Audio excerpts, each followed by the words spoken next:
Hello, everybody, and welcome to today's presentation of the SM 100% tournament. We got a pretty good one for you today with a match between Rossu versus Caznode. I am ApthyDuck, and I am joined today by Glass SSB. How are you doing?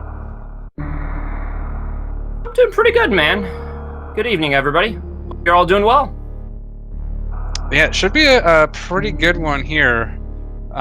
This is actually the 29th seed versus the 36th seed. Rossu came in with a 125.30 for qualifying time. Caznode had a 126.12. Although both of them have been playing pretty hard. Rossu's down to a 25.17 PB, and Caznode actually has cut him with a 24.22 PB. So these guys are both really close together. I expect a pretty close match.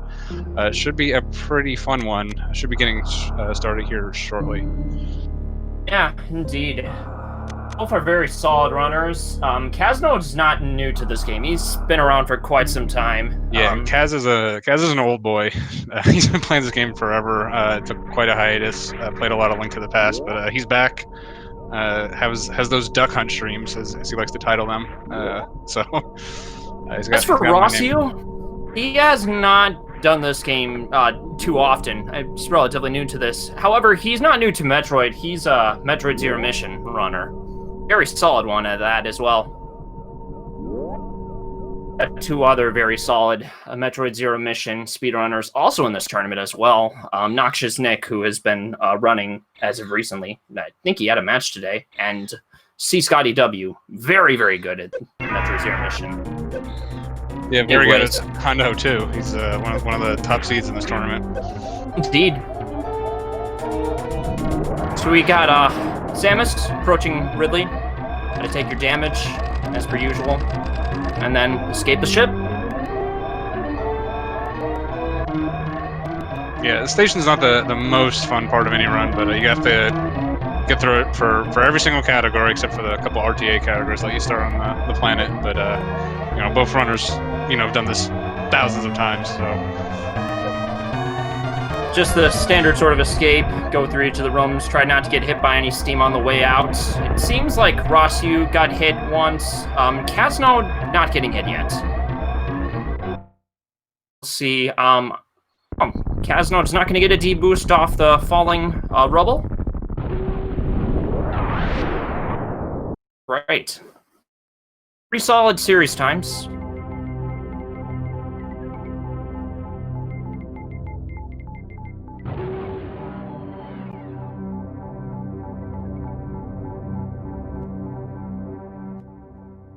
Right now, it seems like Caznode's got a slight lead, but there's still a lot of run to be had.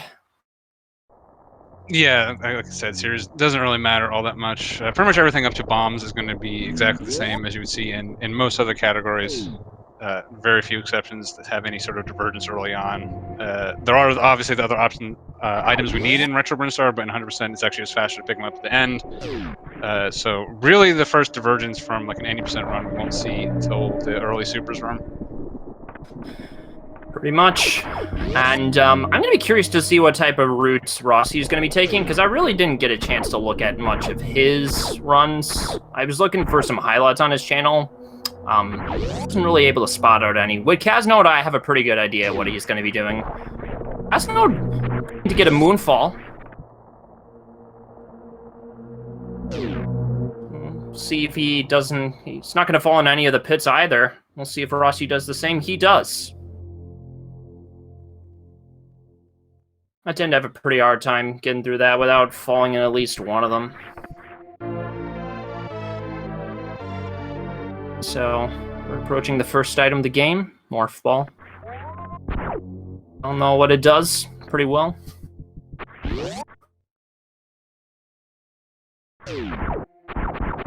Anybody who's new to this game, you might notice that Samus is pumping her arms really quickly, and that's gonna allow us to save a few frames throughout the course of the entire game.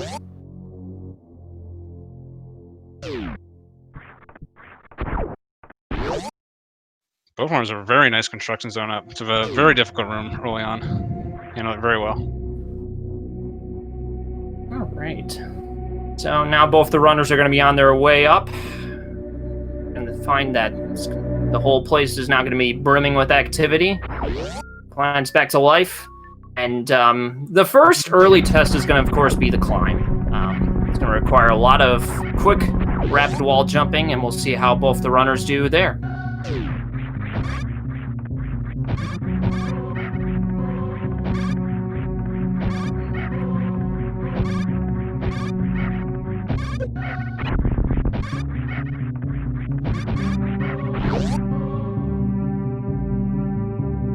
Alright, hopefully we'll get these streams synced up slightly here. Alright. Both of them got out of the climb very solidly. We're coming up to the very first boss mini fight soon. It's going to be the Bomb Chorizo fight. Yeah, important to come in here with full health, so only missiles will spawn from the drops. Even with guaranteed missiles, you're not always guaranteed to get enough, so it can be a pretty frustrating RNG fight sometimes, but generally not going to lose too much time here either way.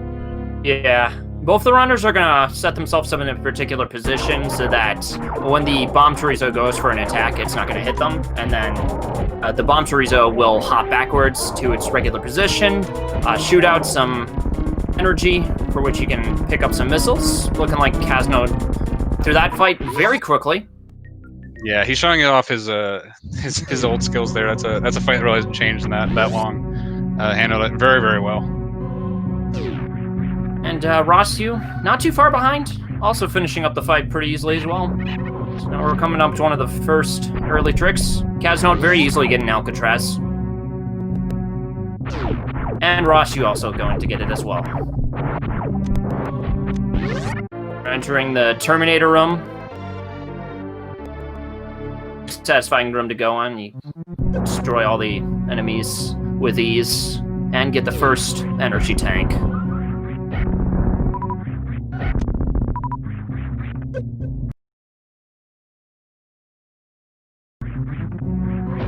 The moment as we enter Upper Brinstar, you're going to start to see the route deviate from the regular any percent run.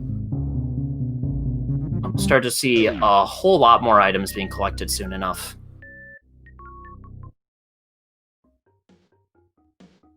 Yeah, right here is our first divergence for 100%. We are going to be collecting everything in these early supers. We still have to get the super missile first because right now we don't have ammo to go through this red door in the back here. So try to get a nice little deboost here. It'll force us back.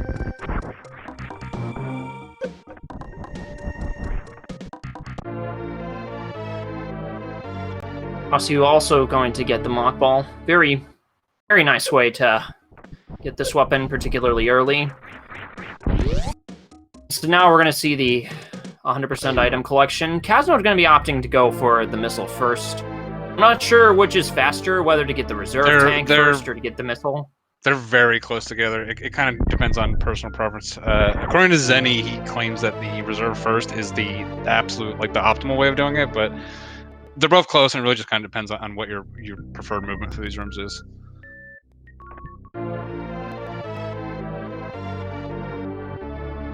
Kaz going soon for enough the reverse. Yeah, unfortunately doesn't get it. Definitely one of the harder tricks in the run. Let's see how Rossu does it. He is able to get it. Much smaller time. Yeah, there's a much smaller time window for the reverse mock. You gotta be able to very quickly somersault into the morph ball, and yeah, it takes quite a bit of practice to get used to it. Yeah, you can see that pretty much ate into Kaz's entire lead right there, tying this match up. Alright. You're going to be seeing caznode and rossu passing through a bunch of different items. They will be collecting them later in cleanup segments. It's just generally faster to skip them in this sort of category. Oh, we don't have power bombs. This is the main thing. Yeah, definitely. Bunch of items that we can't collect.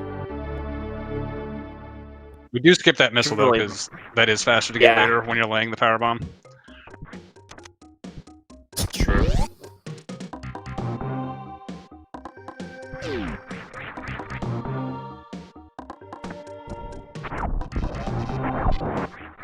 soon enough, both rossu and caznode are going to be on their way to lower Runestar. Not too much to say here. They're just going to be passing through for the most parts, and the first major boss of the game, Trade.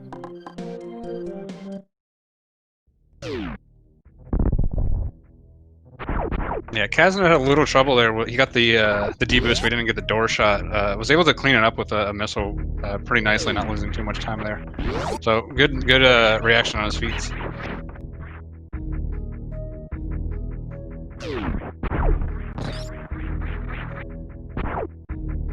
So you're not quite getting the deboost in room before Spacer, but again, it's neck and neck. Both of the runners are going to be getting Spacer right now, as that's going to be... I'm trying to remember what that's used for earlier on. It's not really used for anything. It's just there's no better time of getting it. If you get it later, like it's when you already like want it to have your spacer off, so you still have the menu to turn it off. You don't want to pick it up after plasma. So there's just not a better time. But it's not useful. It's not useful. I mean, it's useful. Like right here, this little. I suppose it's just most convenient time to collect it then. Caznode gonna quickly get it across. rossu gonna also do the same thing as well. So now we're gonna be approaching first boss, but before then, they got to get past a couple of key hunters and some space pirates on the way there. Caznode not taking any damage, and there we go. Very close.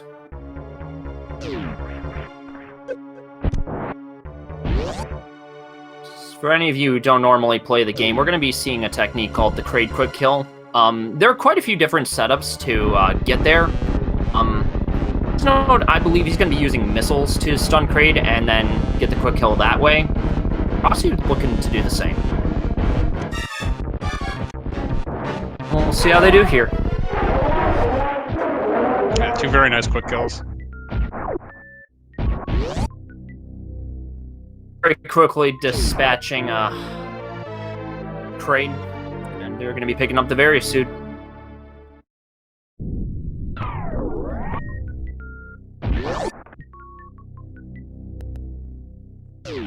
For this next part that's coming up soon enough, they're going to just be going down to Norfair, collecting a bunch of items, and we'll see if either runner opts to go for grapple beam later. I think Caznode's going to go for it early. I could be wrong, though.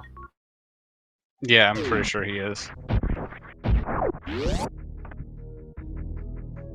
Does have a little trouble on that escape. It's one of the places where the spacer comes in a little bit of a handy. Or you could just morph. I think getting out of that, morph. out of that pit with a morph ball is a little bit easier because it gives you some time to. I think it allows you to. Sorry, go ahead. Yeah. It's just thinking. Yeah. Actually, if you know what? You can make it. If you morph in the air and you get damaged by one of the enemies, it'll hit you up. It won't hit you back down. So you do have the option to do that to get out. But having space, you can just couple top shots, and it's pretty easy. I was having a hard time thinking of that for some reason. All right. So we're entering Norfair here. Gotta make sure to destroy that prawn lava creature. It's otherwise they won't be able to open the door. She getting it. So does Caznode. Not too difficult to get that right away. Although if you miss the crumble block, it certainly may lose you a small amount of time. They both got the high jump. That's going to be very helpful. Makes it much easier to navigate through this part of the game.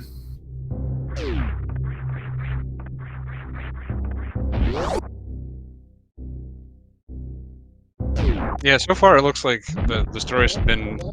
Caznode is sort of gaining time in most of these rooms, but he's made a couple big mistakes that's allowed rossu to come back up.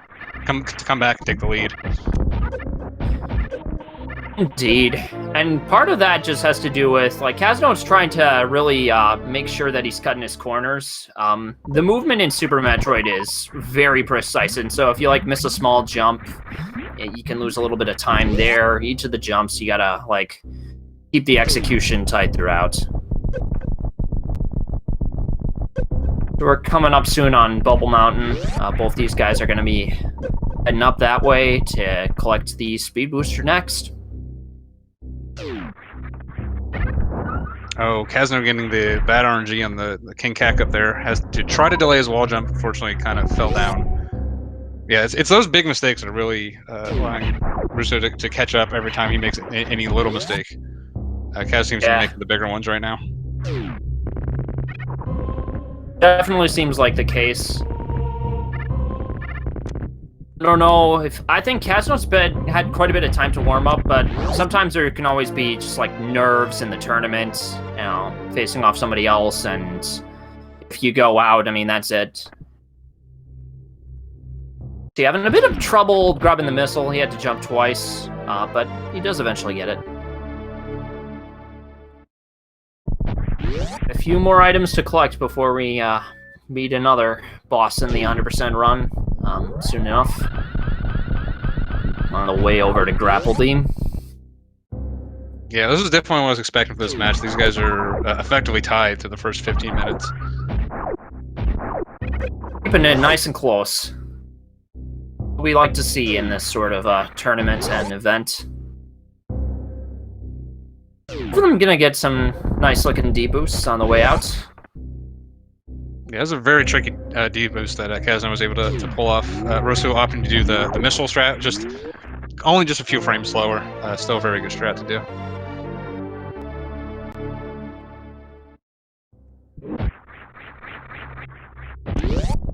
That sort of thing in an 100% where some of the items that you're seeing them grab, you'd be so used to skipping them in any percent, and so you gotta remember, I have to acquire them.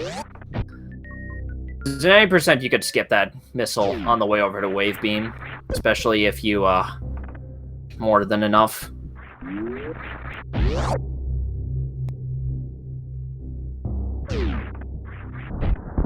Able to get out through the higher part of the entrance. Same with Rossu.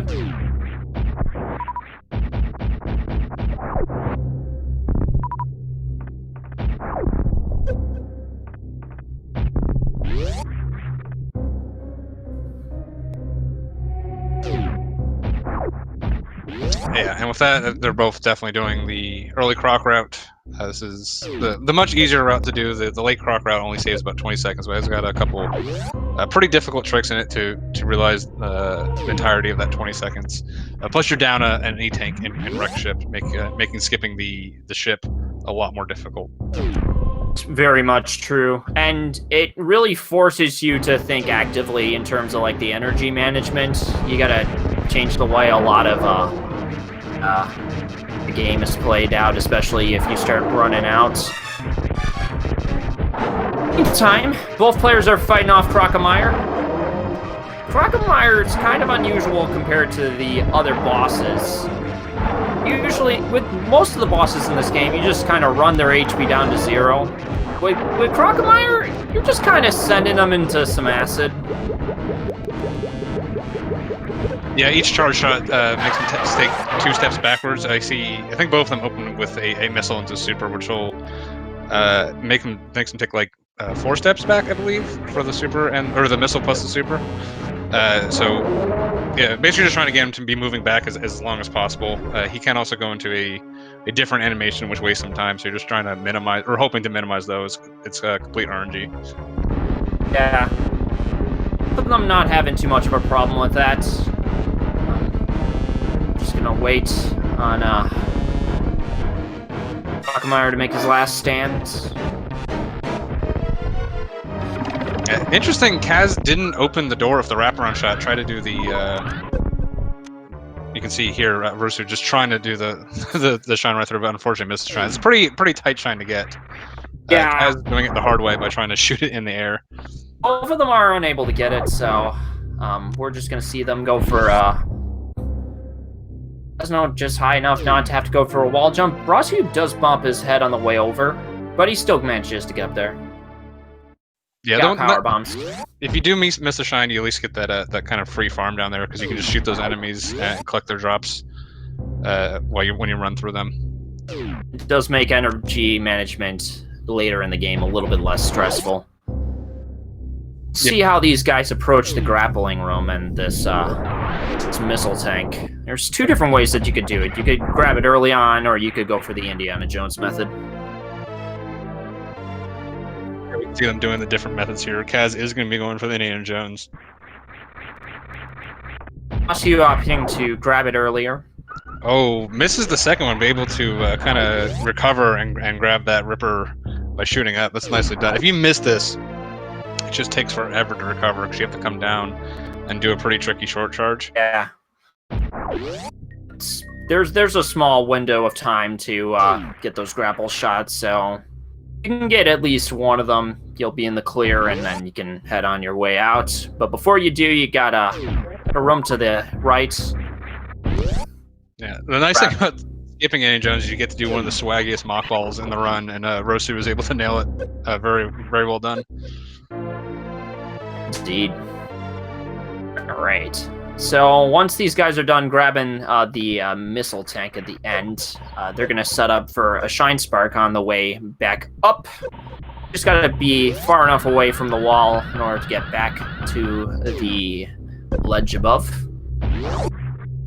Yeah, Node farming a little bit. I think he was mostly looking for supers. The health management at this point isn't too bad, but not getting. Sounds looking safe in terms of the health, yeah.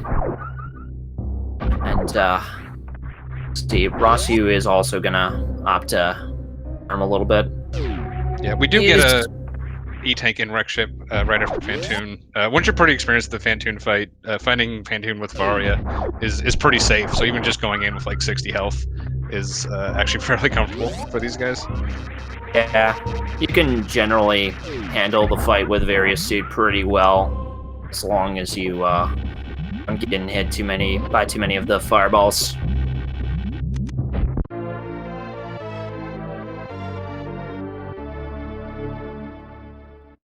Normally, I wouldn't have too much of a hard time with the Phantoon fights, but as of recently, I've been kind of dropping them left and right. Yeah, it's a fight you just have to put a billion hours into.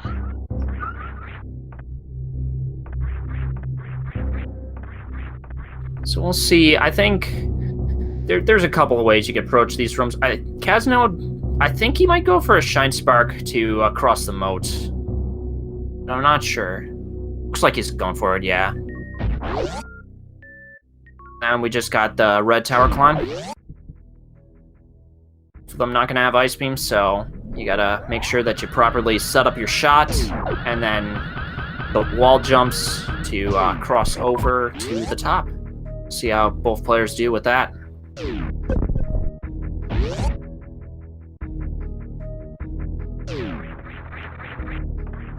Caznode having no problem getting up there.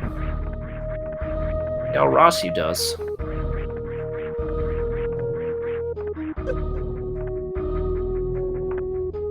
Yeah, Kaz able to just kind of open up a nice little like 20-second-ish lead here. Rossu just having a little trouble with this segment. Yeah, he's having a hard time getting up there. I think the way Caznode did it, he shot the beam from the bottom, and then he was continuing to travel alongside it. It hits the crumble block, and then he's able to just wall jump his way up. Rossu tried the other method, I believe. Stuck in the plants. Gonna lose a small amount of time. Yeah, I don't think Node played that much Hundo in his old glory days. More of an 80% runner. So like some of the stuff he really is handling well is like some of the old route 80% stuff. Yeah, he's doing a very good job showcasing the old 90% strats.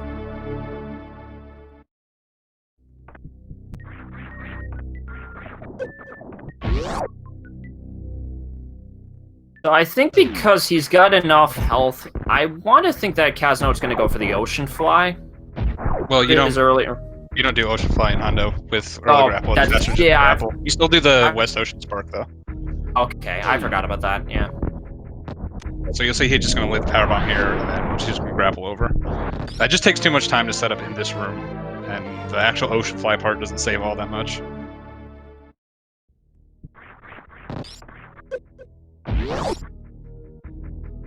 But yeah, this is a billion. Now that I see, makes more sense now that I've looked at it. Small differences between the 80% and 100% strats definitely be something that can be a bit confusing at times. In the meantime, we're approaching the next major boss, Phantoon. Yeah, Caznode getting the ever-important spooky missiles. You can get these later if you forget them, which does happen because you can just kind of go any percent and just kind of forget what you're running. But this entire room is going to be on when you come back, and it's probably the worst room to die in because you could have just gotten them very easily. Yeah, it's a lot tougher because the spikes right now, it's just so much easier to get them early on because the spikes are deactivated, all of the extra devices in there. Ooh, fucking a stray super. But just way easier to grab its hours out. Fortunately, rossu gets a up spark coming into West Ocean here. Still's got plenty of health here. 166 is just a massive amount for Phantoon. Yeah. It's probably going to be just fine in terms of living through the fight. It's just going to be a matter of if he can do it without having too many cycles. Yeah, Kaz going for the X Factor strats. Unfortunately, didn't connect with Phantoon on that first one. Is going for in the rain phase. And does get it there, so that's a very nice backup to be able to get. Yeah. Oh, and just misses the mini Doppler at the end.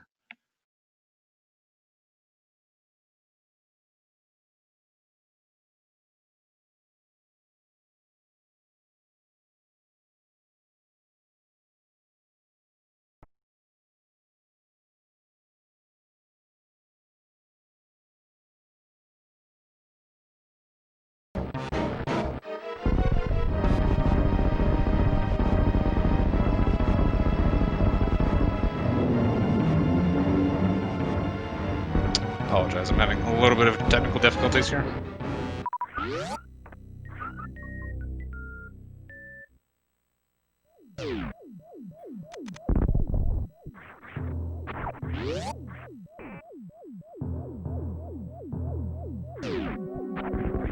It looks like rossu is opting to do the Doppler fight. One of the benefits of this is, well, potentially you can go for the robot flush. I don't know if you'll actually go for it or not. But it does allow you to save your pause until you're doing the spark into Gauntlet, which gives you free access to your reserves. If you're a little bit low, it could be a nice little backup. It still takes some extra frames to use them, but it's a lot better than doing a whole extra pause. Yeah.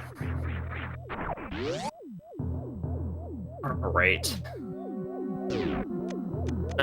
Going to be collecting another super missile, and then he's going to be going on his way over to collect the wrecked ship E-tank.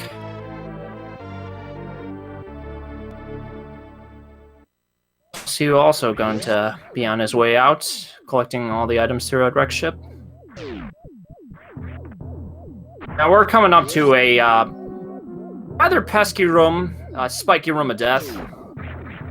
See how each of the players navigate through this. Yeah, it's a pretty tough. Yeah, you can see like Casno's kind of showing off. It's a kind of a tough room. Navigating this like a little bit of half war on the bottom without gravity suit presents a couple of interesting challenges. Not the least of which to mention that any sort of like turnaround stuff makes it very easy to K-go through those platforms, and you can take a massive amount of damage. Yeah. As long as Caznode does get across, yeah, he's got the E-tank now. It can be a bit scary, especially if you're low on health, because if you drop below, you take quite a bit of damage from the spikes at the bottom. But Caznode having no problem getting across, and you should be pretty safe from here on forward. as long as he to cross the spiky room without nearly as much issue as last time. Yeah, it is important to have a clean room coming back as well. Like I mentioned, we are trying to skip the ship, which does cost a good, it's like 17 seconds or something. It's a big chunk of time. So health management for the rest of Wreck ship is very important, especially because we have a couple of Shine Sparks that we're looking to do. Oh, Ooh. whoa. Oh, this is a bit scary. Rossi is very low on health right now. He's going to have to be super careful on the way to that energy tank in the wreck ship.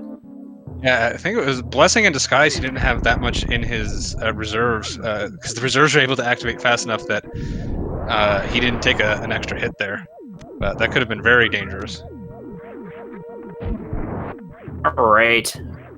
Narrowly avoiding the jaws of death, Rossi does manage to collect the energy tank. He should be fine from here on forward. Certainly brought it very close. Yeah, they're generally the Gauntlet E-Tank is the point that you really won't see runners die anymore. I mean, they have, like I said, they have enough health here, but if they try to like push doing that shine, they could cut it a little short and potentially die in Gauntlet itself. But like once you get past this section, any sort of risk of death pretty much goes to zero. Although there are still some soft locks and some other things that could just completely ruin your run. That's not having like no trouble getting through the work bots. Threw them on the way out much quicker than you did on the way in. I want to shout out the strat that Kaz is doing because I couldn't do any of the good strats in here, so I made up that strat, and Kazno was like, "I'm stealing that. I'm going to use it." So I'm very glad we got to see that. It's very stylish. Looks very cool. Caznode doesn't quite get the missile tank the first time. Try again. Does get it this time though. Yeah, he's. I'm sorry. Go ahead. Setup's pretty reliable to use. You don't have to waste energy using a Shine Spark to get up there. Yeah, he's kind of getting to that no man's land though, where he still has a couple other shines to do. He's got to get through Bowling Alley. It might have almost been better just to do the shine there and just kind of accept his fate that he's probably gonna have to go to the ship. But it's really close. It depends on how much of those reserves are as well, and whether or not he gets this Bowling Alley Spark. Unfortunately, just gonna miss it. He can preserve some of his health here by using grapple as well. Let's see if he decides to do that at all. Doesn't look like he's gonna go for it.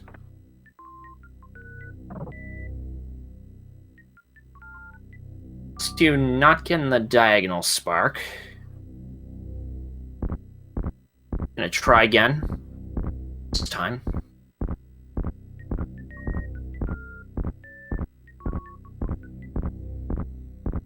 There's a couple of items that Caznode is gonna collect before he gets the gravity suit.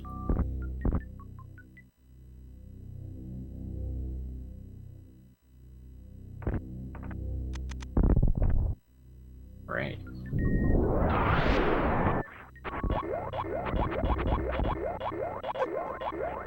The way that Caznode's gonna set up getting through this part is he's gonna sit on top of one of the work bots and then he's gonna missile the other one. And he'll be able to set up a Shine Spark fairly quickly. Looks like Rossu realized he wasn't going to get the bowling spark, so he just cut it short to get more run speed through here, so he could only take 2 hits. Very nicely done, preserving a little bit of health there.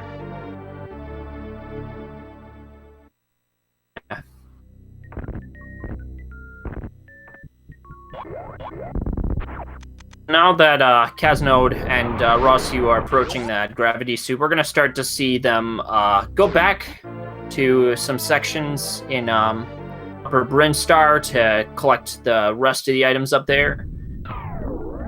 There's a section where, depending on what sort of strats you land and what strats you fail to land, you want to make sure that you're not forgetting any of the items. And I think if there is any section where I'm bound to forget any items, it's going to be Upper Brinstar.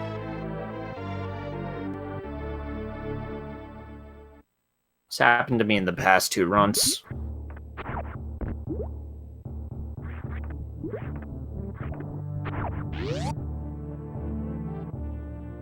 Yeah, it's to definitely getting... clean movement. It kind of rules the day. So we'll see which one of these two handle it better. Again, Chasm more of an 80% runner. This is a section you would never see in 80%. So he's gonna be a little bit new to this whole section.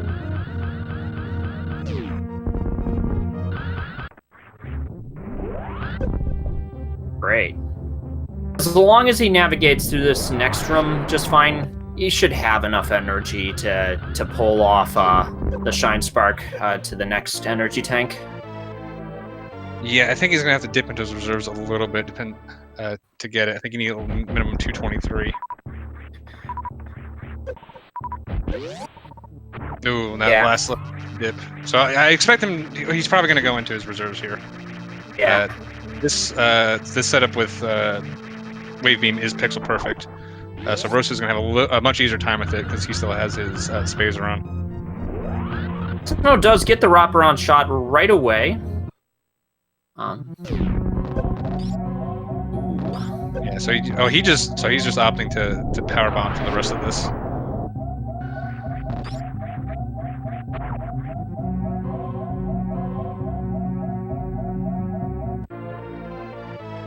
Yeah, Rossu is going to be entering the ship. It's a small time loss, but if you feel uncomfortable getting through the rest of the gauntlet before collecting the energy tank, that might just be something just out of security's sake.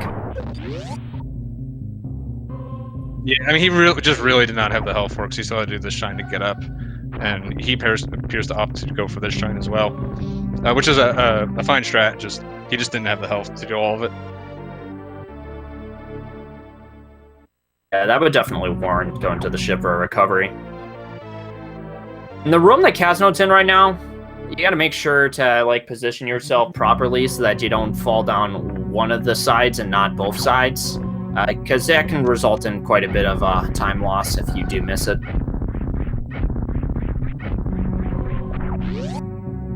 We'll see if Rossu does manage to do the same.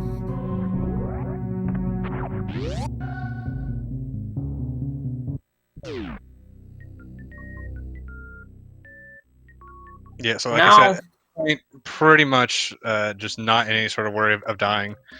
You can see us doing all these Caznode did, and I assume Rossu is going to be doing all these deboosts to the back of a gauntlet. There's just a bunch of energy tanks we're going to be picking up in this Burn Star loop, so just health is no longer a concern whatsoever. That is for sure. There's going to be a room coming up. Normally, runners don't miss this jump, but if you do, it can be a small time loss. Caznode not going to miss that, yeah. Shoutouts to Maniacal.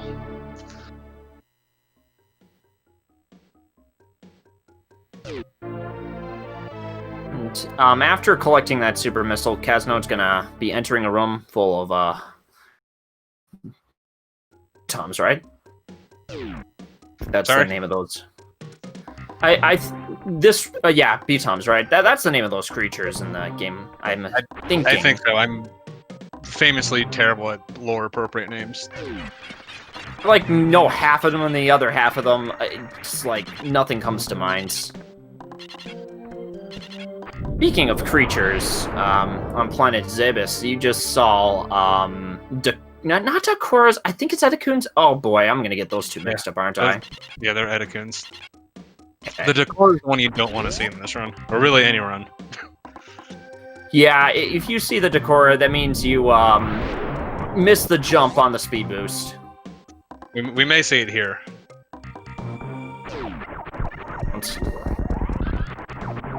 We won't see it for Kaz. But yeah, if you miss that jump, then the reason why we do that jump is to skip a pit that's blocked by speed blocks.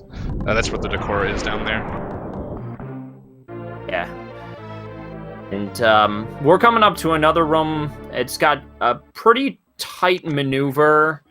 You will be able to travel back up to this part, but if you don't, it's going to impact the way that Caznode's going to travel to get the rest of the items in this part of Upper Burnt Star. Yeah, it looks like he's set up. Yeah, he does. He gets it just fine. Manage it, so he will opt to go for the energy tank next. Oh, and he gets the blue into here. That's a very tricky short charge, so very well done by caznode. Indeed. Doing very well now. In the early game, he was having a little bit trouble getting some of the movement, but now that we're about 40 minutes into the run, it looks like he's got his groove going now.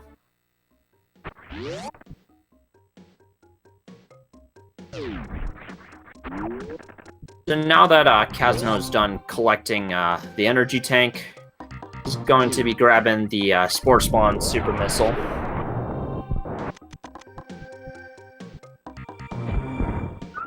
Get it.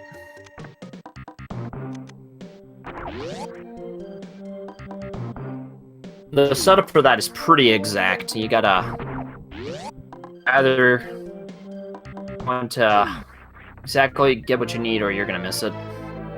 Okay, so rossu is gonna have to go through the room a little bit differently, and he does not get past the crumble block. I didn't think he was going for it. You can just opt not to go for it. It's only like 2 seconds faster overall, and if you do decide to do Mission Impossible and you miss it, like it's really bad 99% bait because you have to do these next 2 items in differing orders. So if you're just used to getting it, it can be pretty easy to forget one of the items.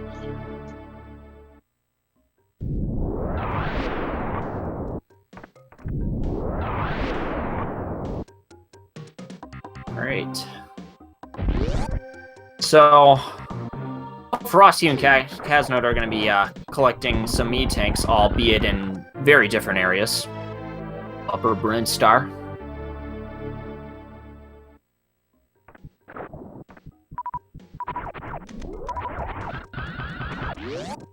See if he gets the Shine Spark. I think he is. There we go, he gets it.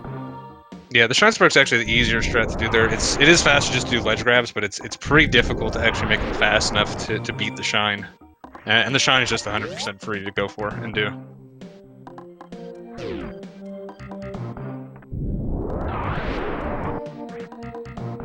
For anybody who plays through this game casually, you probably wouldn't have realized that this one of these is actually a tunnel that leads to a hidden missile.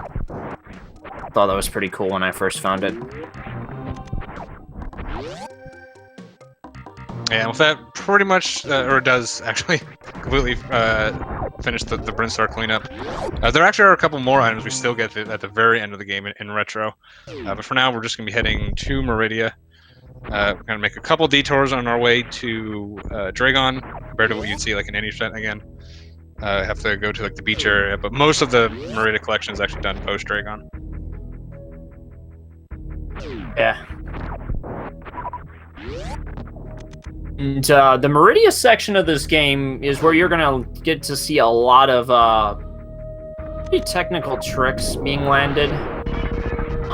Especially, see if Kazno goes for it. There is a there's a short charge that you can get, and he has no problem getting it. Yeah, based on some of the other charges that we saw him doing, I fully expect him to go for that.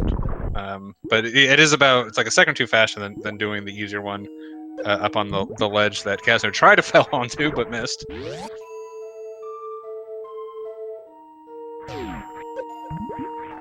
Yeah, Meridia is a pretty complex section. There's a lot of tricks in here. Again, most of these rooms you just would never see in an 80% run. So if there's a chance for rossu to catch back up, it's probably in this Meridia section. Would definitely be the place to do it. Kazno does manage to get the E-Tank, but he's going to have to climb all the way back up, as he was not able to land on the grapple block. Has no problem doing that, though. rossu is on his way to enter Meridia.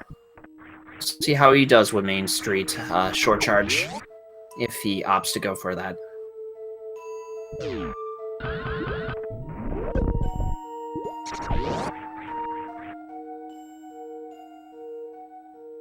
Yeah, looks like he's going to opt to do it too. He gets it first try as well. Very nicely done.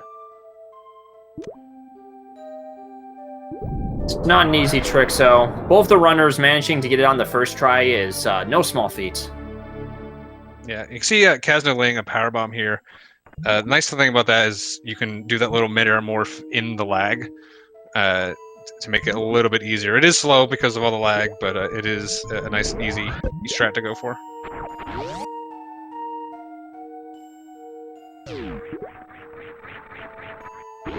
Now Rossu entering Mother and Turtle room does get the energy tank, and since he's going to land on top, he's going to get the chance to position a shot. Does get the missile right away, so he got through that room a little bit faster than Caznode did. So yeah, he still has Spazer on. I'm not exactly sure where he turns it off. It might be one of the reasons why he leaves it on to for this room, make this room a little bit easier, because Spazer is a much wider beam than Wave. So you're having a bit of trouble, but he does eventually manage to enter the upper door. And Caznode's not too far away from finishing this upper part of Meridia, and then he'll be going down to face off Botwoon soon enough. Yeah, that's basically the last item we pick up before Botwoon, and we just have to pick up one more missile before Dragon.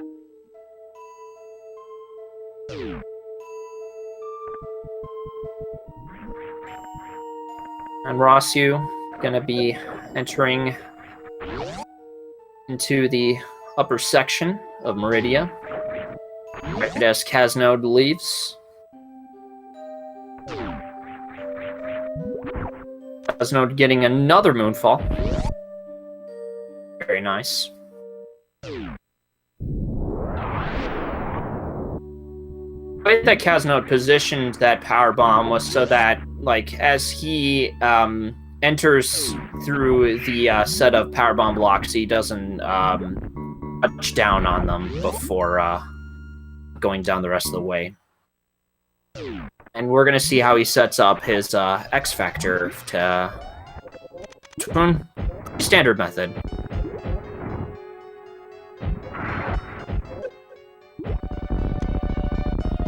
Yeah, 2-cycle, but pretty quick 2-cycle. Not going to lose too much time there. Especially 100%, it doesn't really feel that bad.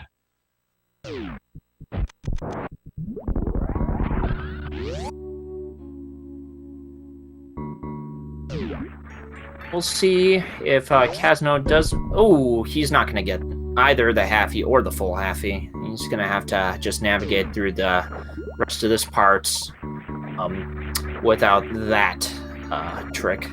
Yeah, good reaction, though, just realizing he missed it and just shining up so he doesn't have to fall all the way down and have to reclimb back up. Very good call on his part for that, because if he... That certainly would have been a lot bigger of a time loss if he just fell all the way back down. We'll see if Rossu does hit that. It certainly could close the gap a little bit further. Also got an opportunity to save a small amount of time on the Botwoon fight if he does get a 1-cycle. Meanwhile, Caznode coming up to third major boss of the game, of course being Dragon. Again, this fight's not too much different from 80%. You just got to set up a charge, and then an X Factor to hit Dragon with, as well as the factor shots. So we're just waiting for that.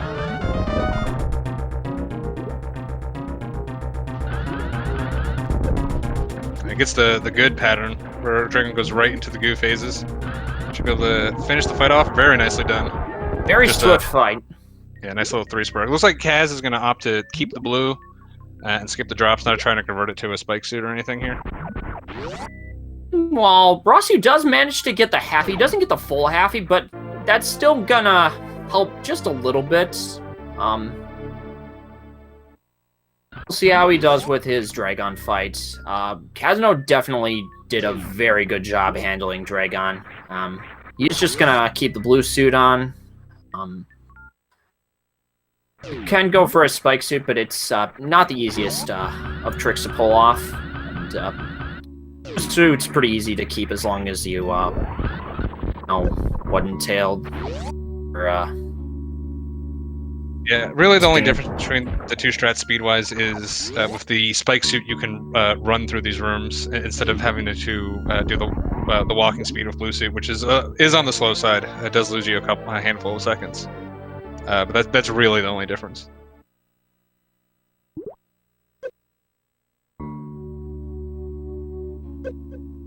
Caznode getting the D boost after the Bio knee tank. That is harder than it looks. We got another short charge coming up. Caznode does manage to get it.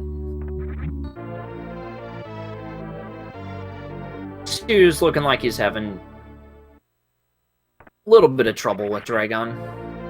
Yeah, I'm not entirely sure why that last shine didn't work. I didn't quite see the opening. There might have been some issues there.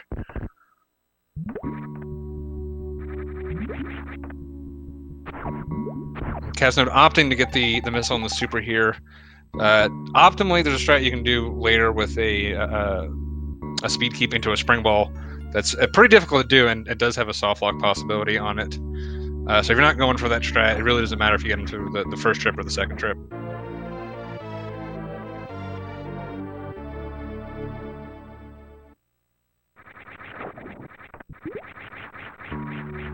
So we're now entering into the Meridian Cleanup. Now that both the players are done with Dragon,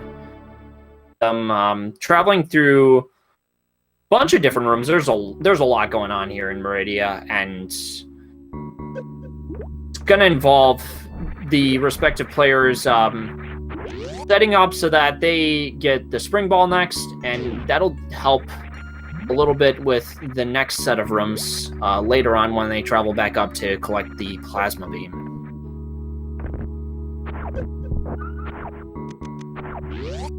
And now, ladies and gentlemen, Shack Tool.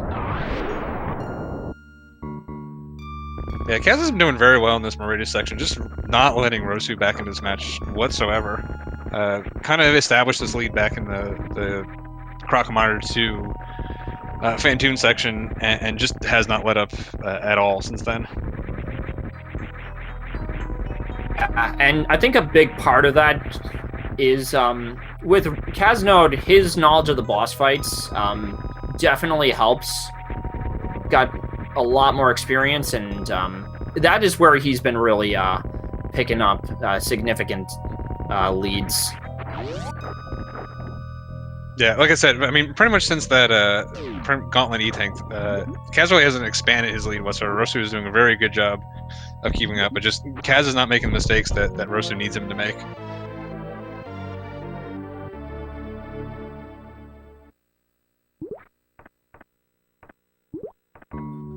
So now that Casnode's got the spring ball, he's gonna be able to set up a couple of other speed boosts ball as well, and see what sort of tech he's gonna be pulling off later in the game. In the meantime, he's gonna be heading back up to grab the plasma beam, while Rossu is down to collect spring ball himself.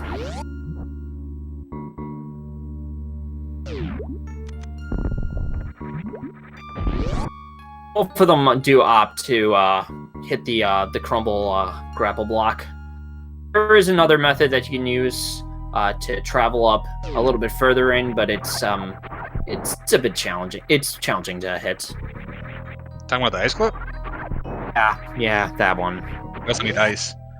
Yeah, and I forgot about that. Yeah, but we were talking about the different routes before. This is one of the harder parts about doing Lake Croc, is having to do this ice clip. Although, honestly, it is not the hardest part of that route. There are other things that are more challenging in it. The ice clip, you can get fairly consistent if you just put some practice into it.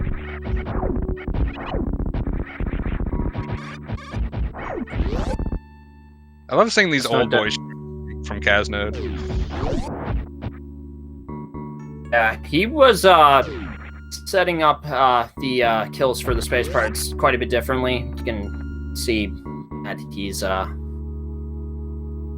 in some pretty old school strats. Yeah, but does a very good job of it. That was a very nice and clean room. Making them look very good indeed.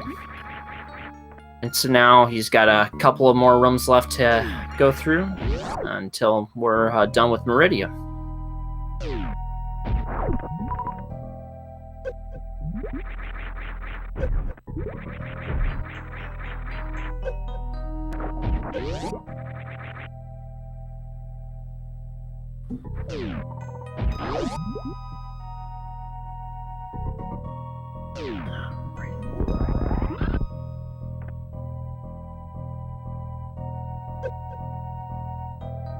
Once again, getting the deboost in that sandpit, very, very nicely done.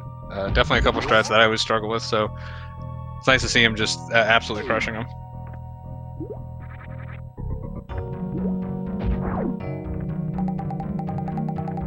And so with Kaz just went down the wrong sandpit. I think you can see him kind of having. Yeah, those items are already collected, bud.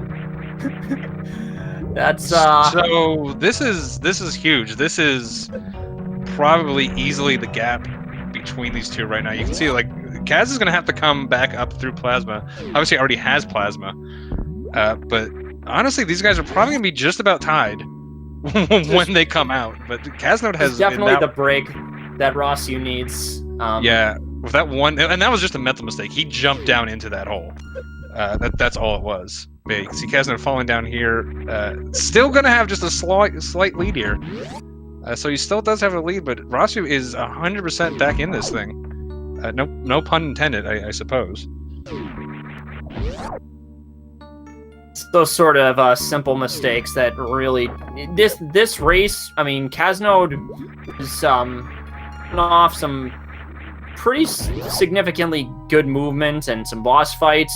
Something as simple as missing the other. I mean, that could cling on to you for a little bit. I'm sure he's probably maybe when they get to his head, maybe just a bit. Yeah, because even just struggling a little bit getting this the short charge here. Just I think it's just a little frustration of himself when you make a mistake like that. It can really just kind of throw you off your game.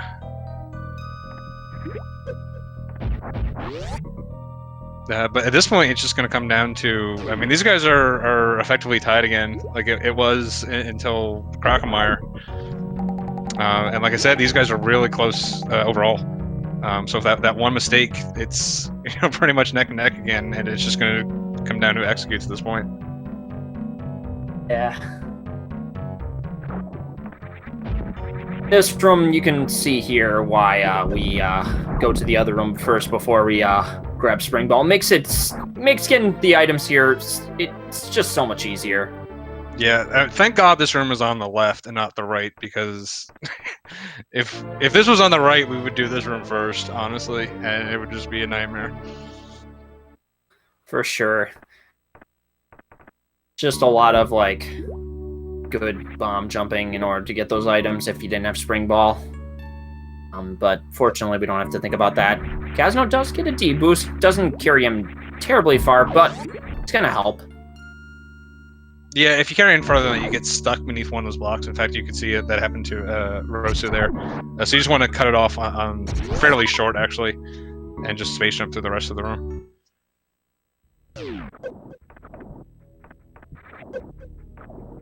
Ooh, caznode getting a little bit stuck. Yeah, that officially ties this race up. I think that's just frustration, honestly, at this point. Yeah. You can start to see now that it's definitely getting to his head just a little bit. Not a lot more than before. So, there's an item in this section of Brinstar that we have to grab because we didn't have Power Bomb at the time. There's that good old missile, just lying there. And now they're going to head on over to Norfair and collect the Ice Beam next. Yeah, this is back to a very exciting race. I think Kaz might have just done on purpose, just to give the viewers what they want. He knows what's good for the for chat. Nice and thrilling.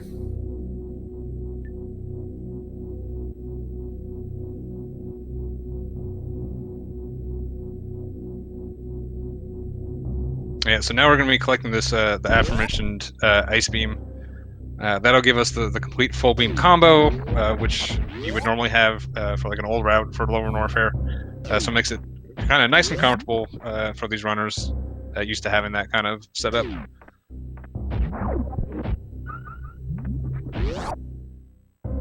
So not quite able to get the D-boost. Rossu not going to get it either.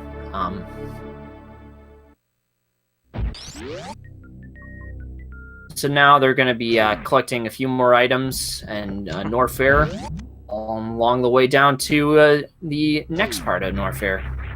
Has a slick mock ball out of ice beam. Very nicely done.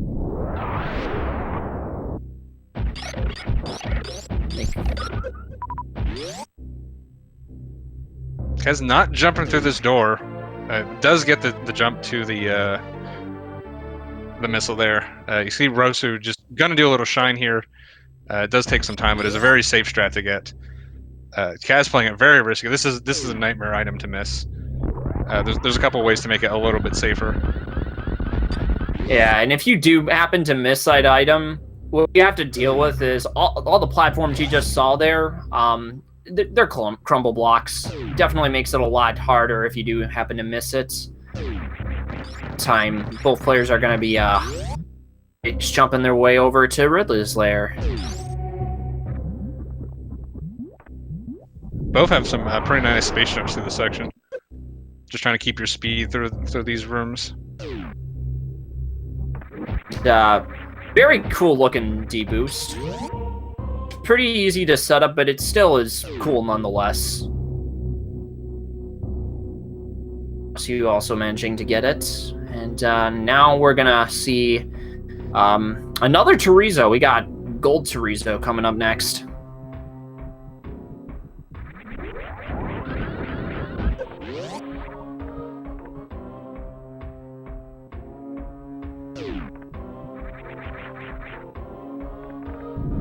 Great. Caznode is in the power bomb so that he can get the statue to lower the level of the lava. Rossu doing the D-boost. I think that's the strat that I saw Behemoth and Zost working on just this last week. Very nicely done by Rossu. I'm not entirely sure what the strat's supposed to look like. I think that's it though. It's definitely new to me for sure. I don't think I've ever seen that before. All right, Caznode, of course, using the spring ball to across the crumble blocks. Grab those missiles. You'd hate to miss them. It would be pretty significant time loss if you do end up falling through.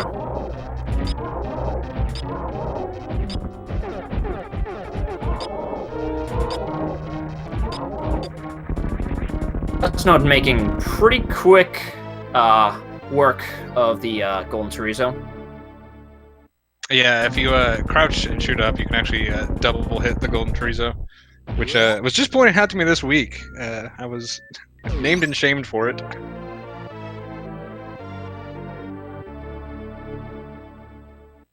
Looks like now we got the screw attack. Shine all the way up to the top of the room. Yeah, again with that shine, it's not technically the fastest thing. It is a little bit faster just to screw attack up there, but it's just so much easier. It's pretty easy to actually not make the screw attack jumps not optimal. That the shine is just nice easy strat to do 100% free. Just get you through. There's so many rooms you can mess up in 100% unless you're going for a really top time. Any room that you can make easier with only a handful of frames loss is definitely a good smart thing to do. So now we're entering what would normally be the worst room in the game, although in 100% it's not very big. It's not a very big deal. Caznode getting the missiles in a room that, initially looking at it, I thought it looked like a qual, but I've had many runners say it looks like a particular mascot of a big company that I may or may not name.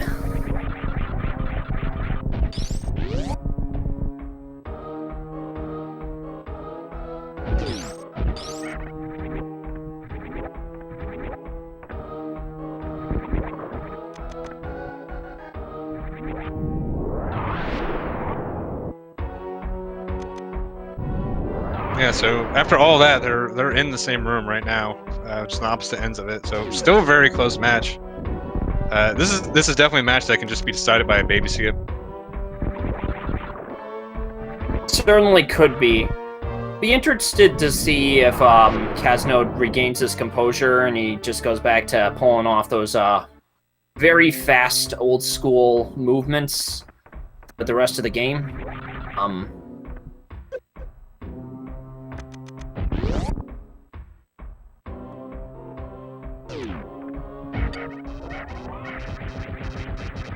Gonna set up the charge shots. It's the first pirate. Gets the having a little bit of a hard time taking out the next pirate. To eventually get it. Letting rossu just keep in this thing.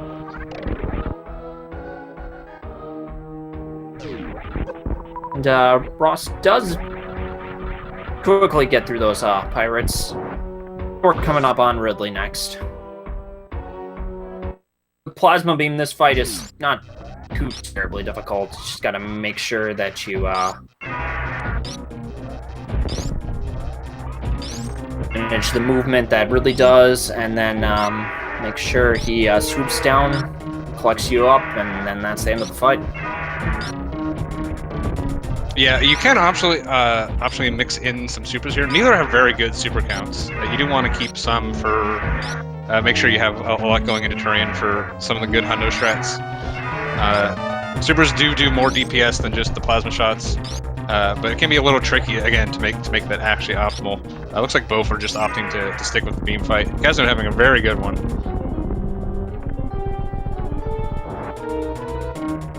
And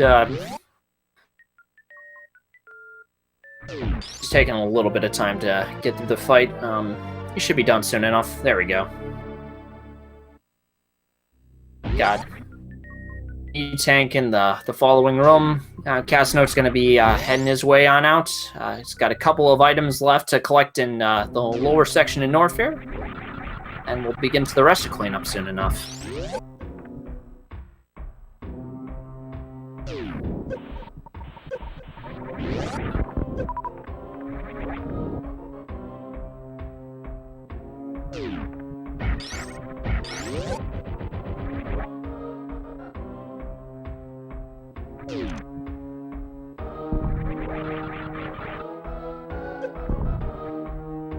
Caznode trying to go for that reverse Kago. Unfortunately, just misses it, but it is able to clean it up fairly nicely, not losing too much time. See how rossu handles this room. A power bomb to get out of the rest of the way. Let's see. Oh, doesn't quite get the speed boost in Morph Ball to get across. Yeah, it's pretty tricky. You don't, especially because the ground is rising there. It can be a pretty tricky mock ball to get. It is able to get a short charge, but just doesn't land the actual mock ball part of it.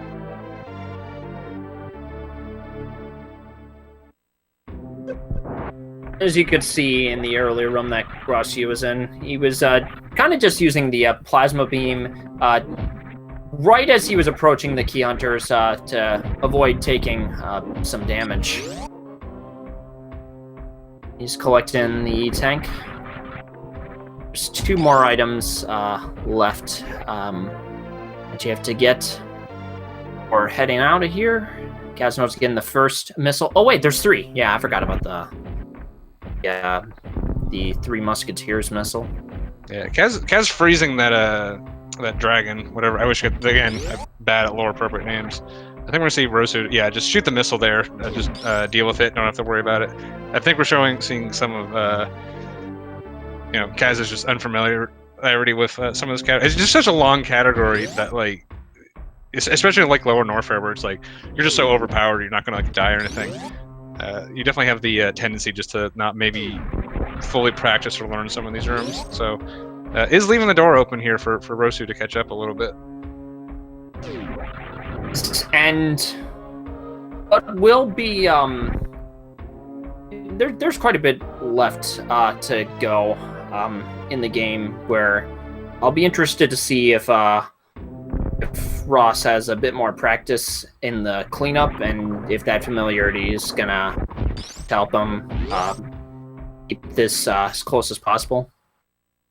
Yeah, the cleanup is actually one of the more technically challenging sections of the entire run. The rooms like done optimally are very, very difficult, and for most mid-tier runners, it's just something you don't put too much time in, because you can kind of like fast casual your way through it, not too terribly badly.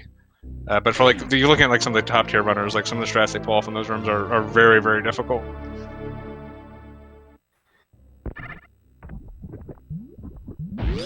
So now that with both runners out of Lower Norfair, it's not too much left to go. Just going back to a couple of places that they didn't go to. I'll soon fall onto the bottom of Bubble Mountain. I lose a little bit of time there. Letting Caznode reopen his lead just a little bit.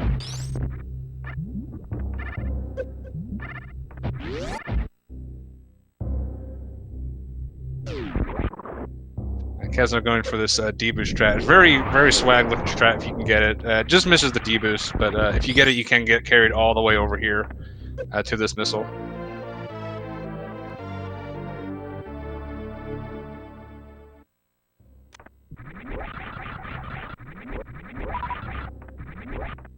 So now, she's almost done with, Caznode's got everything that he's looking for, and now we're gonna head up to, Lower Brinstar. There's one major item left to collect, a very useful one. X-ray scope. Yeah, I think most runners are pretty happy that X-ray scope is optimally attained at the end of this run. Because if you menu to it and hit run, it will activate, and it's very annoying. I guess you're really comfortable with your item cancel button. You pretty much have to use item cancel the second you pick it up for the rest of the run. Yeah. It would be an understatement for me to say item canceling is very important in Hundo. You really get to learn how to item cancel just from this category alone.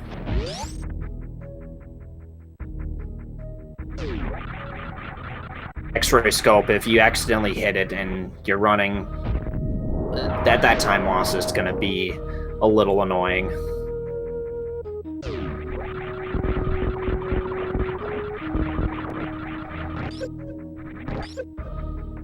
Ooh, oh yeah. Caznode trying to go. You can go for you just mid-air morph, and then if you unmorph when you hit the spikes, you can actually just get run speed, a little bit more run speed than you have entering the room. Unfortunately, if you miss it, you can get grabbed by the yapping maw, losing a little bit of time there.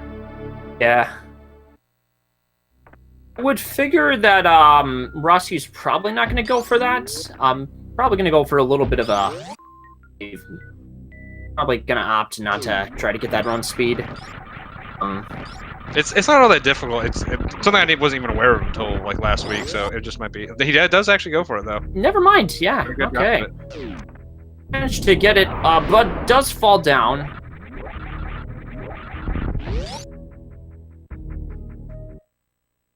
Great.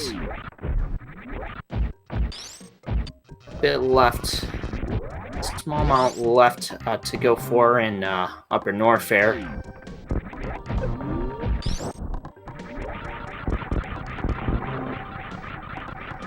Caznode's about to enter Retro Brinstar.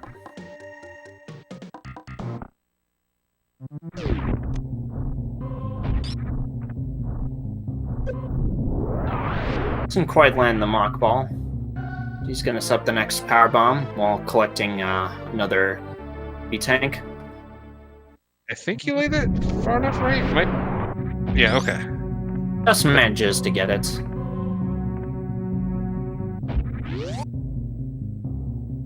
Oh, this is a very nice upshot into this mock ball here.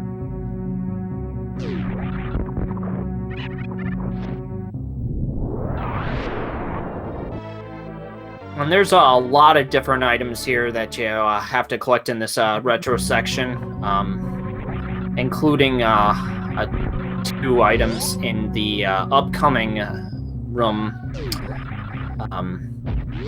Be named after 2 different people, actually.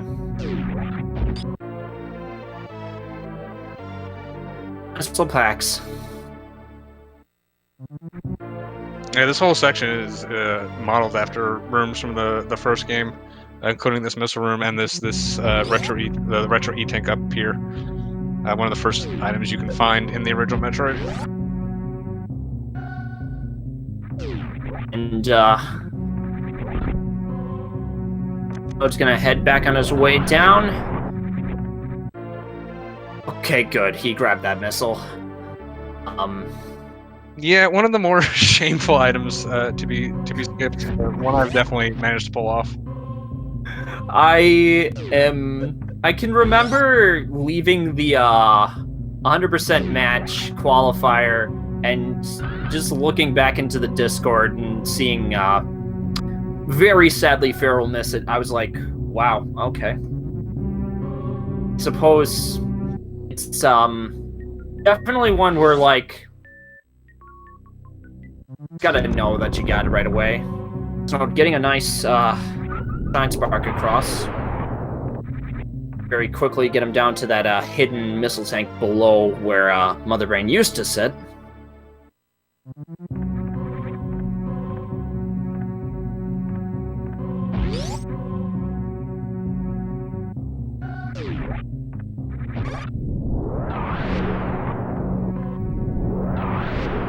Alright. So we'll be also going for the same shine spark. Ooh, doesn't quite get it fully across. Just gonna have to wait a little bit. Alright. Should I get the spark?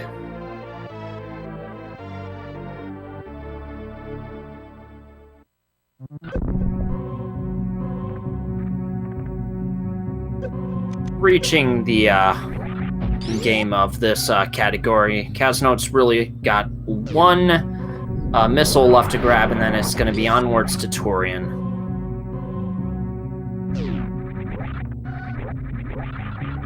Also having no trouble getting that shine spark all the way up.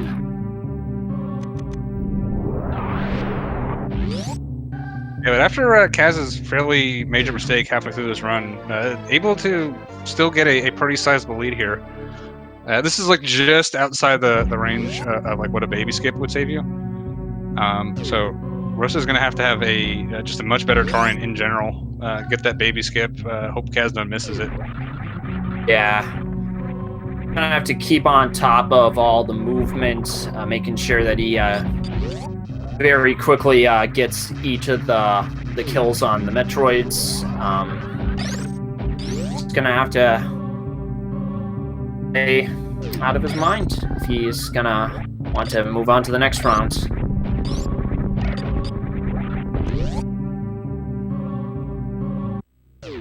And now both players are going to be approaching the Golden Four.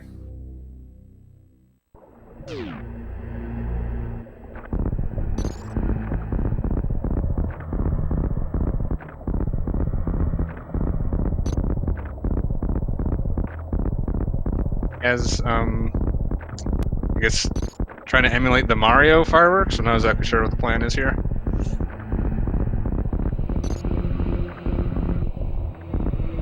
Got to count for something, I suppose. Casnode's got both players got some time to kill.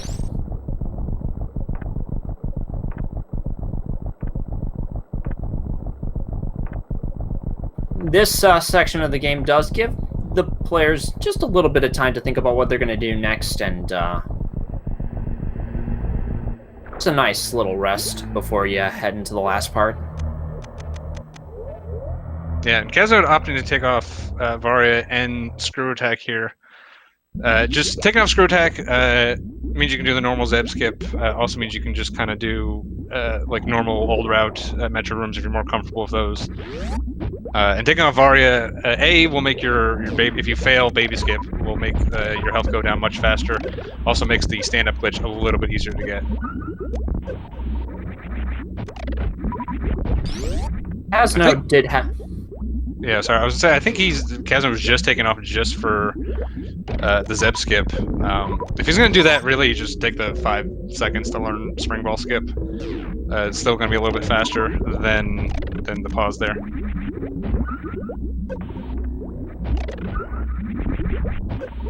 Caznode pretty quickly taking care of each of the Metroids. You can see that his experience in any percent is really starting to show in these sections, whereas rossu's a little bit more slowly get through each of them. Although he seems to be doing better after the first 2 rooms. Yeah, well, they both struggle a little bit in that first room.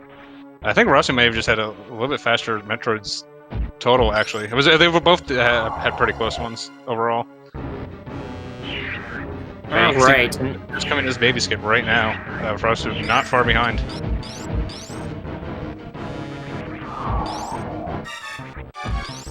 This is an old school baby skip setup. Unfortunately, does not get it.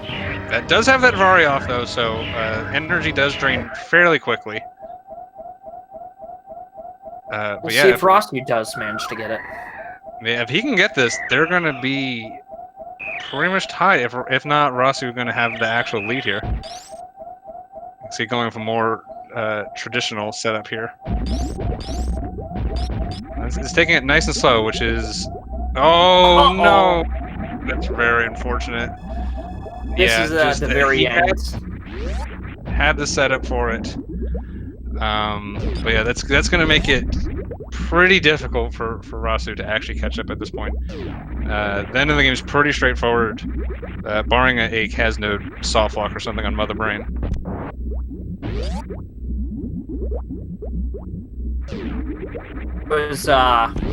It was very close to getting that skip too. He just had to get into the jump into the morph, and he would have been very close behind, if not basically right on Caznode's tail. But Kaz still would have had a very small lead, but have been down to the point where just, not managing the stand-up glitch correctly, missing a couple shots in, Mother Brain 2, just a bunch of little things could have turned the tide there. But at this point, it is very difficult to really make up any significant amount of time in this last section here. From here on forward, it's going to come down to how well Rossu's going to play and if Caznode makes any mistakes in this remainder of the game. So now we got Mother Brain 2.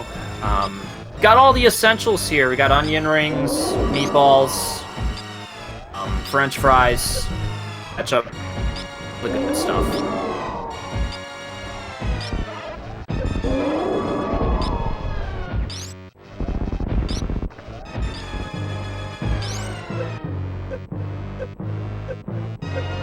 You see Caznode just finishing the fight, pretty much as Rossu's just starting it.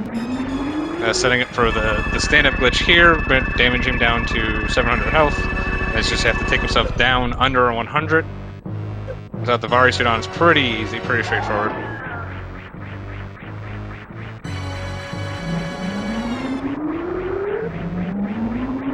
Also doing the same.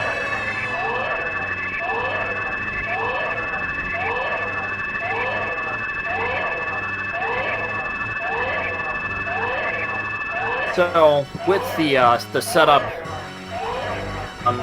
Caznode's just gonna have to make sure he's monitoring where the baby Metroid's going, because he wants to be making sure that baby Metroid's still taking damage from the onion rings. Because if it doesn't, it's gonna take a little bit of longer time to get through the cutscene. Yeah, that's a mistake most new players make with the cutscene is they don't, or stand-up is they don't make sure that the baby is getting damaged by all those onion rings, because the cutscene's not a fixed length of time. The baby is actually getting damaged by those, so you need to make sure the baby's getting as much damage as possible.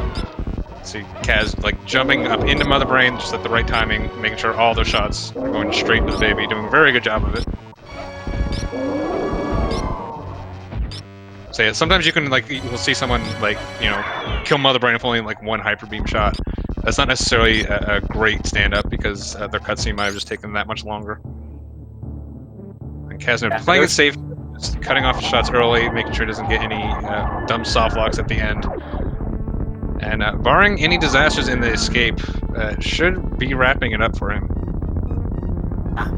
Should be a pretty quick escape from here on forward. It's all pretty much the same as any percent. Yeah. I know coming into this race, caznode said he wanted a 24. Without we're gonna get pretty close to it. I think it's probably gonna end up with a high 24. Without that mistake in he made in sand pits, he definitely would have gotten it. So very nice. Seemed like for moments caznode was gonna sort of lose composure, but once he got through most of Ridley, he was just getting it back, and in the end he's gonna come out swinging with a win. Yeah, definitely had control of this race for most of it. Really, it's close, basically, based on that one mistake. Rossu did have a very good run too. Is going to be coming in here with a looks like just a low 126. A very, very solid run. This category is not easy to do, especially not in a race setting. Just so many places that you can make mistakes. So indeed, used to our runners here. Both runners did very solidly. Major props to them. All right, and we have finished SRL race time for caznode of 1:26:12. As you can see, his timer says 1:25:53. So yeah, a high 1:25.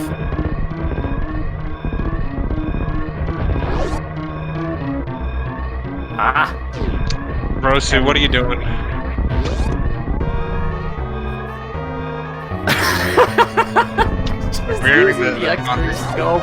Haunting the animal. We are now joined by caznode.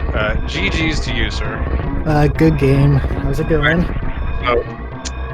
We can't see you, but I need you to raise your right hand. I have a feeling I know what this is about. Yeah. I mean, that wasn't you can. I've seen it happen where you get hit by the snail or something, fell down. You jumped into that sand pit. Yeah.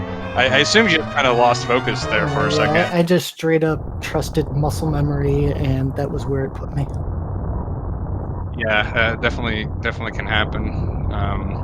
It's especially in Meridian. It's just so circuitous. You really have to be paying attention. Is that actually the fastest way to get back to Aqueduct? I don't know. I think so. I don't know what other route you would go. I think it is. You could go to the Green Gate and then just back up to the tube. Yeah, but I don't necessarily think that's faster. Maybe, I don't know. It's going to be close either way. We're now also joined by Rossu. GG's to you as well. Hey, GG. Good race. Good game. Is it Rossu? I've been just flipping the coin every time and just guessing. Ross is fine. Rossu. Yeah. Okay. Well, that'll be good. Yeah, but GG's to you as well. Honestly, I think for where you were in the qualifiers, you probably pulled the worst opponent to get. caznode, been playing this game from back in the day. Very good competitor. Just kind of just de-rusting for the qualifiers. His qualifier time is not representative of his skill as you saw today. Oh yeah, for sure. I mean, I actually PB'd huge during the qualifier race, so it's I've only been doing hundo for maybe 3 weeks or something like that, including the qualifiers. So I'm still very new to the category. However, I have some experience with mostly randomizer, so I'm able to like put the pieces together and see what a hundo room would look like. You know, oh, I've done this before with these items on a randomizer, blah blah blah.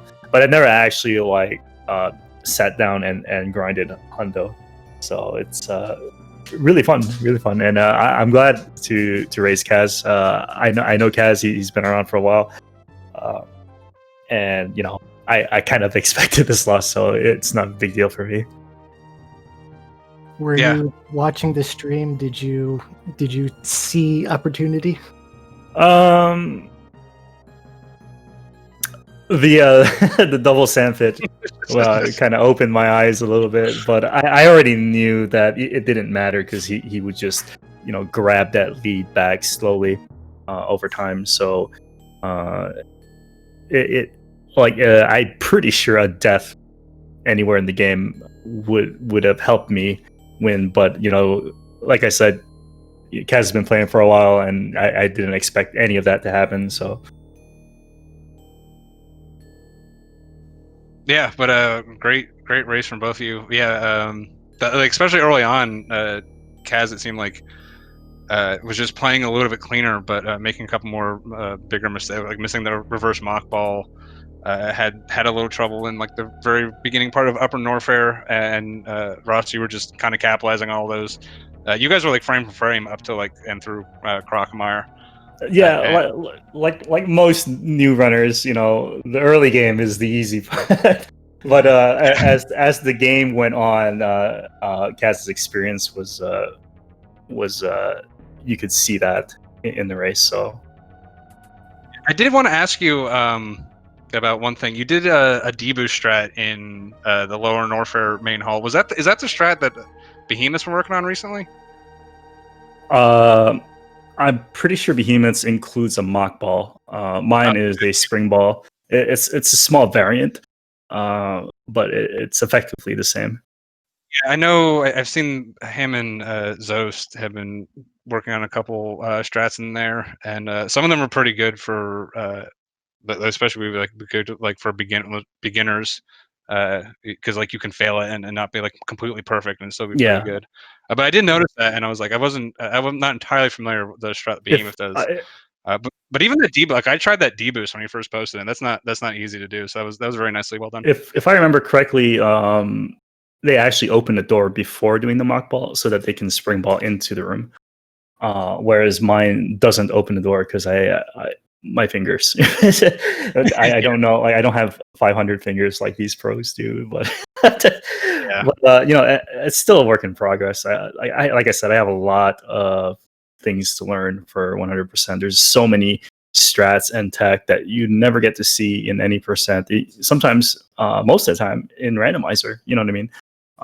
So it's kind of like opening the door to a new adventure of Super Metroid for me.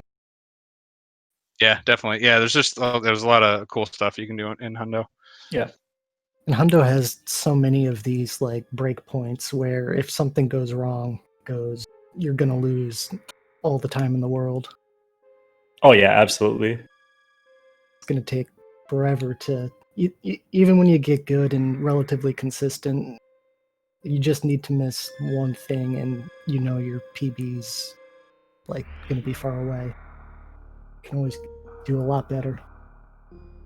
Yeah, I think that's the great thing about these tournaments is you know, like you know, you have the top guys running in them and competing, and you know, most of us just know we're definitely not winning this thing, but it's a fun time for everyone to come together and sit down and like grind a category together. Everyone's doing it. Everyone's like, you know, sharing strats and everything. So like it's great not only for the top runners, but I think it's really good for some of the people who haven't played the category too much. Yeah, or I even mean, people who used to play. And you know, Kaz, when's the last time you played this game? Like it's been a hot minute, hasn't it? Yeah, I mean I've never really stopped playing it entirely. Like every once in a while I'll just boot it up and do a couple of Ridleys or something. But yeah, this is the first time in a long time that I've completed a run. Well, I hope you didn't play one before this, but yeah. oh, I didn't even check if I had 100% or not. I was fine with losing. So, but yeah, it's. I guess my loss has some kind of silver lining. I will say on record that I have a perfect record against Sosti. I beat him in randomizer at DreamHack in Atlanta, I think last year. And I like to maintain that perfect record. So I was checking the bracket to see who you were up, and yeah, oof. Yep. So yeah, it's gonna be tough, man. yeah, Man. Kaz, what are your thoughts on your next opponent? Looks like Zuoust. I'm not sure how to pronounce that. I don't know, some newbie. I'm sure it'll be. Heard of them. But yeah, congrats to both of you guys. Goss, do you have anything you want to ask these guys? I don't have too much else to say. I mean, you pretty much touched base on everything that I was going to ask. Although I did have, like, I don't know, one small question I did have for Ross. Is there anything from, like, I know that you normally play Metroid Zero Mission. Was there anything from that game that, like, helped you approach this game? Or is it just, you just had to, like, just grind it with a different mindset? Well, people are going to disagree, but I think that there is absolutely nothing that carries over from ZM to SM. It's completely different. Samus is much heavier in ZM, among other many things. The movement is just completely different. So it's basically learning a new game for me. The only thing that is somewhat the same is how to wall jump. Basically, even the wall jump is different in a sense where in Super Metroid you can wall jump from any part of Samus's body. So like Samus's helmet could be touching the corner of a wall and you can still wall jump. However, in Zero Mission, Samus's foot must be touching a wall for you to wall jump. So it's different. So yeah, to me, it's learning a new game completely. Actually, Zero Mission has some randomness in rooms, right? Yes. So enemies in Zero Mission, it's not as random. They follow a pattern, but they follow it globally, unlike Super Metroid. So if you are slightly slow in the beginning of a room, you'll find that the enemy at the end of the room is not where you want it to be. Much unlike SM, where most enemies are they move when they're visible, kind of thing, or when they're coming up. So it's still even that perspective is still different between the two games. Yeah, I did a few runs of it. It was a couple years ago, and yeah, one of the things that struck me was that doing ordinary rooms, like the equivalent of Parlor or something like that, would be very different, and that you couldn't easily do the same thing the way you do in Super Metroid. Right, like if you slow down a little bit, your entire strategy of the room will probably change. So that's just the way it is for Zero Mission. Fusion is the same way. Yeah, when I played Zero Mission casually, I was actually like, "Oh, I guess you can't wall jump in this game," because it was so different. And it took me a minute, like, "Oh wait, no, you can. It's just you can't do it the same exact way." Yeah, but it's just fundamentally different, the both games, and so I say that having ZM experience is not really going to carry over to my fellow ZM runners out there. I think there's 3 of us in the tournament right now. Well, 2 now. So good luck to them. And yeah, I'm really excited for the rest of the tournament. Yeah, I guess my final question, like Ross, just any final thoughts about the tournament? Glad I'm joining. Any good memories, something like that, just to close out before you're done. Yes, I will forever treasure the time I forgot which way is right and which one is left. Thanks, Ross. Asking him, then I was going to ask you, but sorry. I guess. Well, I made a lot of new friends. Practicing was very enjoyable. A lot of people from the SM community come in, and help you out, and it's really nice to have a community like that where it doesn't matter who you are, as long as you're speedrunning SM, someone's going to be in there to help you out. and give a shout out to Sefi. I guess he's my coach. So, but I had some really cool tech in the game that I was very very proud of, like Blockbuster. I did Blue Bomber, and some other thing I can't remember. Oh, I almost died at Spiky Room. So a lot of memories.